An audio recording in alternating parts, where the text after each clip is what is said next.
آج ہم انشاءاللہ بات کریں گے اسراف کے بارے میں۔ اکثر لوگ ایسے ہوتے ہیں کہ جو اس گناہ میں ملوث ہوتے ہیں۔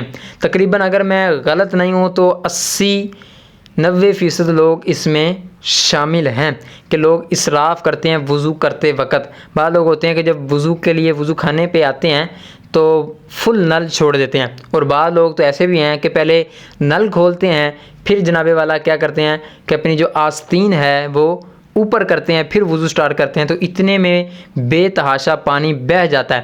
تو حالانکہ اللہ پاک نے ارشاد فرمایا کہ وَلَا تُسْرِفُوا إِنَّهُ لَا يُحِبُّ الْمُسْرِفِينَ، کہ تم اسراف نہ کرو، بے شک اللہ اسراف کرنے والوں کو پسند نہیں فرماتا۔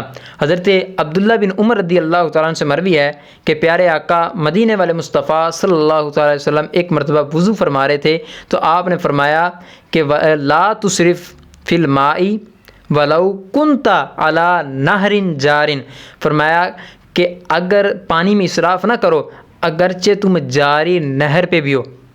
ایک اور مقام پہ پیارے آقا صلی اللہ علیہ وسلم نے ارشاد فرمایا کہ کلوا واشربوا والبسوا وصدقوا فی غیر صرف ولا مخیلۃ، فرمایا کہ تم کھاؤ پیو پہنو اور صدقہ بھی کرو لیکن اسراف نہ کرو اور تکبر نہ کرو۔ ایک اور مقام پہ اللہ پاک نے ارشاد فرمایا کہ ان المبذرین کانوا اخوان الشیاطین، فرمایا کہ جو بندہ فضول خرچی کرتا ہے وہ شیطان کا بھائی ہے۔ اب میں اور آپ غور کریں کہ یار جب ہم وضو کرتے ہیں اس وقت بھی اسراف کرتے ہیں، جب ہمارے پاس کوئی کھانا آ جائے تو ہم اس میں بھی اسراف کرتے ہیں، یعنی کھانا ضائع کر دیتے ہیں، پھینک دیتے ہیں۔ جب ہمارے پاس لباس آ جائے وہ 1 2 3 4 بار پہن کے وہ ہم اس کو چھوڑ دیتے ہیں، حالانکہ وہ ہمارے قابل ہوتا ہے پہننے کے، لیکن وہ کہتے ہیں نا کہ ہماری جناب والا عزت گوارا نہیں کرتی، اللہ نے ہمیں اتنا مال دیا ہے۔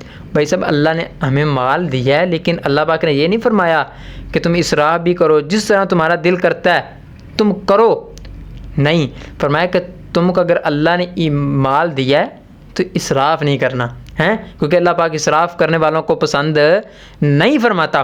اسی طرح جب کوئی یعنی کہ ہمارے پاس کوئی چیز ہے ہمارا اس سے کام چل سکتا ہے لیکن نہیں، ہم نے نئی چیز لینی ہے، کیوں؟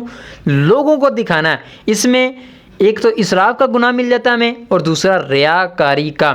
تو جب بھی یعنی کہ اللہ پاک سے ہم دعا کرتے ہیں کہ مولا جب بھی ہمیں مال ملے تو سب سے پہلے ہم ریاکاری سے بچیں، پھر دوسرے نمبر سے اللہ پاک سے دعا کرتے ہیں کہ مولا ہمیں اسراف سے بچا۔ اللہ پاک ہمیں عمل کی توفیق عطا فرمائے، آمین بجاہ النبی الامین۔